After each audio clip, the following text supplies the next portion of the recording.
Buenas noches, Máster Corea Chavarría y compañeros del equipo 7. En este video vamos a comentar 4 casos de forma puntual, basándonos en los hechos y en la norma aplicable. Yo inicio con el caso número 1, luego cedo la palabra a Sofía Artiga de Alvarado para el caso 2. El caso 3 lo presentará Juan Milton Monteagudo Sorto y finalmente retomo para desarrollar y finalizar con el caso número 4. En el caso número 1, los hechos indican que el 1 de junio de 2020 la víctima X recibió una llamada en la que un sujeto, identificándose como miembro de pandilla, le da detalles sobre su familia, su negocio y sus vehículos y le exige pagar $2,000 mensuales para garantizar su seguridad. El 4 de junio, durante una entrega controlada, se captura a Protágoras cuando llega a recoger el dinero.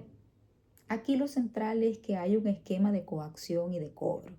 Uno presiona y otro llega a recibir el pago. Jurídicamente es un hecho pluriofensivo porque se afecta la libertad de determinación y la autonomía personal. La amenaza busca doblar la voluntad y también el patrimonio por la exigencia del dinero. Además, por el contexto de pandillas, se compromete la paz pública y el orden económico. En sujetos, la víctima X es el sujeto pasivo y como sujetos activos se ubican tanto quien hace la llamada como protágoras por actuar coordinados, con roles distintos, pero bajo un mismo plan. Por eso se sostiene autoría y que autoría conforme al artículo 33 del Código Penal. La conducta típica encaja en la extorsión agravada prevista en la Ley Especial contra el Delito de Extorsión. Artículos 2 y 3. Obligar mediante amenaza a entregar dinero con finalidad de obtener ventaja económica y sobre esto la Sala de lo Penal ya ha señalado en la referencia 153C-2017 del 10 de agosto de 2017 a las 8:17 horas que la extorsión bajo esta ley se configura con la amenaza idónea sin exigir que el perjuicio patrimonial ya se haya concretado, porque la afectación relevante es la coacción a la voluntad. En la fase de ejecución, el delito se entiende consumado desde la llamada que genera la coacción. Lo ocurrido después, como la entrega controlada, sirve para la investigación y para asegurar la prueba. En antijuricidad, la conducta contradice la ley especial contra el delito de extorsión y además por pertenecer a estructuras criminales se vincula el delito de agrupaciones ilícitas del artículo 345 del Código Penal con lesividad clara a los bienes jurídicos sin causa que justifique ese actuar.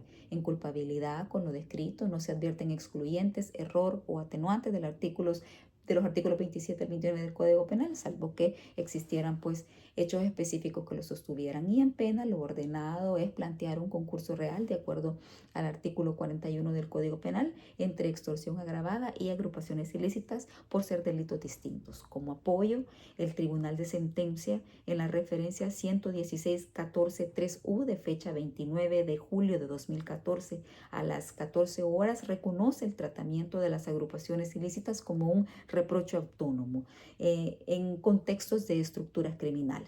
Con esto cerraría el caso 1 y cedo a continuación la palabra a mi compañera Sofía Artiga de Alvarado para que pueda hablarnos sobre el caso número 2. Muchas gracias, compañera Axel. Un gusto. Para poder seguir con lo que son los casos, voy a abordar lo que es el caso 2, víctimas clave, Cristal y X. La determinación de la tipicidad, luego del análisis de los hechos, se adecua en el delito de trata de personas agravada, regulada en el artículo 54 en relación con el artículo 55 el literal A y F de la Ley Especial contra la Trata de Personas al tratarse de conductas que recaen sobre las víctimas identificadas como Cristal y X. Esta calificación jurídica se vincula directamente con las modalidades de explotación previstas en el artículo 5, literal B y D. El bien jurídico protegido es la dignidad de la persona. Al ser un delito pluriofensivo, la lesión se extiende a libertad individual, a la integridad y la libertad sexual y al derecho de trabajo y seguridad laboral, ya que por bajo engaños la víctima cayó. Los sujetos de forma de participación, sujeto pasivo, el adolescente Cristal y la víctima X. Sujetos activos, Cleopatra, autora directa conforme al artículo 33 del Código Penal, ostenta el dominio de función del hecho, intervino en la captación del engaño y dirige la explotación.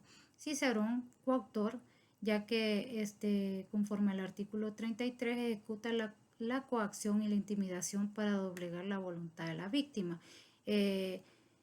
Gorgias y Pródico, cómplices en el artículo 36 del Código Penal, facilita el funcionamiento del lugar y los medios de explotación con apoyo esencial. La conducta típica es el elemento objetivo, consiste en la explotación sexual y laboral con obtención de beneficio. Los medios incluyen engaño, publicidad de trabajo y la fuerza física de amenazas. El elemento subjetivo se configura en este caso pues el dolo directo, que es el conocimiento y la voluntad de realizar la trata y la finalidad de la explotación en beneficio.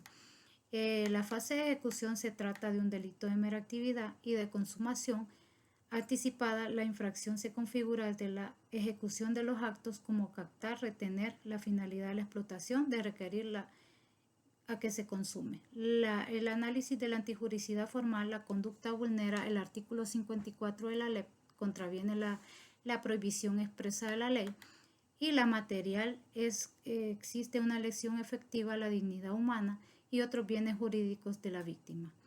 El análisis de la culpabilidad, se advierte el dolo directo y la capacidad de comprensión en los imputados. No concurren influyentes de responsabilidad según el artículo 27 del Código Penal, ni errores del artículo 28 del Código Penal, ni atenuantes del artículo 29.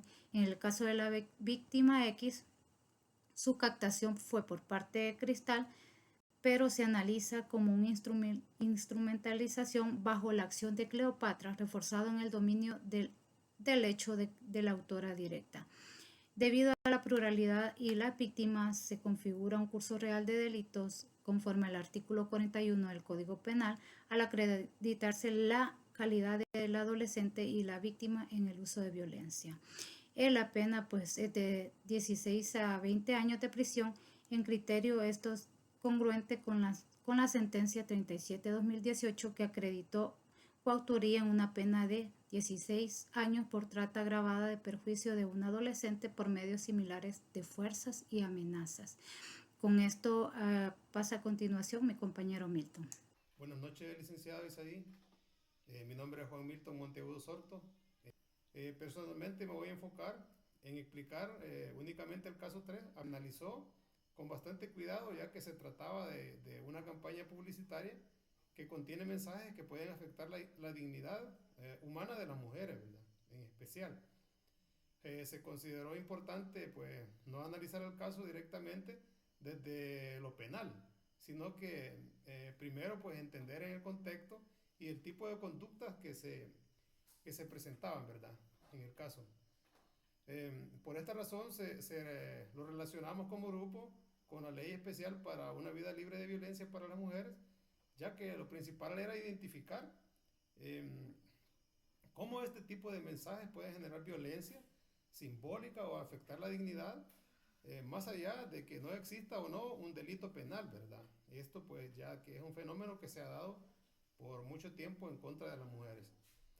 También tomamos en cuenta que se trataba de una sola acción publicitaria con el mismo mensaje, aunque se haya difundido en varios lugares, pero por lo que no se consideró como grupo que existieran conductas distintas, ¿verdad? De delito, sino que un solo hecho con efectos continuos, ya que se dio en varios puntos. Pues en general, en este caso, nos permitió reflexionar que no todas las conductas socialmente reprochables deben tratarse desde el punto del derecho penal, ¿verdad? Y que existen otras formas legales, como lo es esta ley especial, la ley, pues que resultan más adecuadas para abordar este tipo de situaciones. Para finalizar, esta actividad pues nos ha ayudado mucho, a mí también en lo particular me ha ayudado mucho a entender que hay muchos temas que no pueden aplicarse de una forma directa, como lo decía anteriormente, desde el Código Penal. Y pues en lo que es en el desarrollo de los casos, como en el desarrollo de la explicación suya, licenciado, de la materia, pues nos hemos formado un mejor criterio jurídico, pues al momento de desarrollar los casos, algo que nos servirá a nosotros en el futuro cuando seamos ya profesionales en derecho, ¿verdad? Esa sería mi participación y muchísimas gracias. Continúan las compañeras con el desarrollo del tema.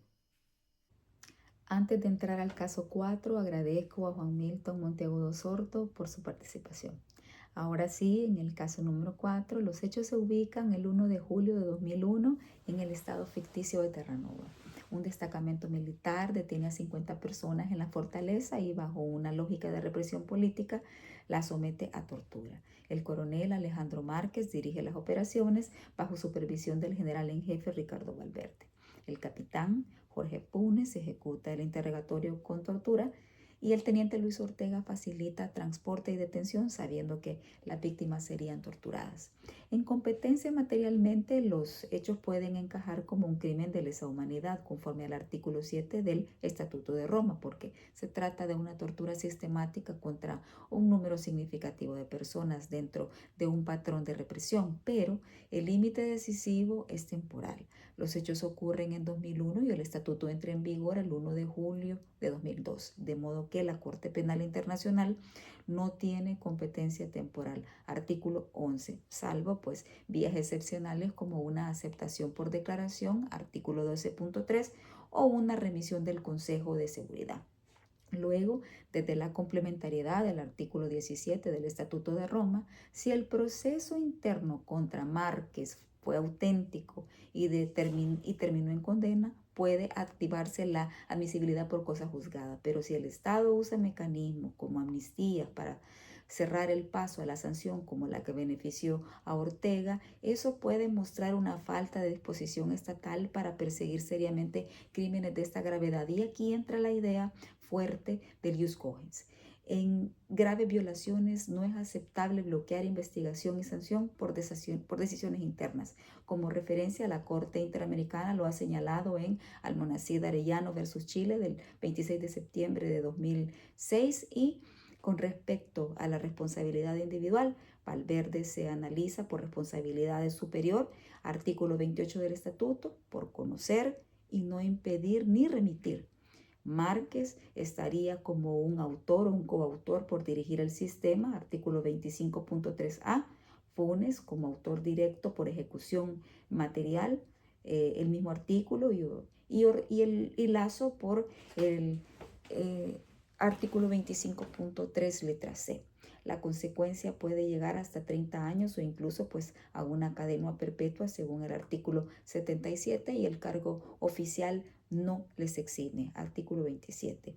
Además, aunque existan responsabilidades individuales, esto no elimina la responsabilidad internacional del Estado. Son planos distintos y el Estado mantiene ese deber de investigar, sancionar y reparar. Finalmente, máster en esta ocasión lo organizamos de esta forma por temas de tiempo y coordinación, pero el trabajo quedó debidamente respaldado en el documento elaborado por el equipo para sistematizar el análisis de los 4 casos. Agradezco a cada uno y a usted por su guía y por su acompañamiento.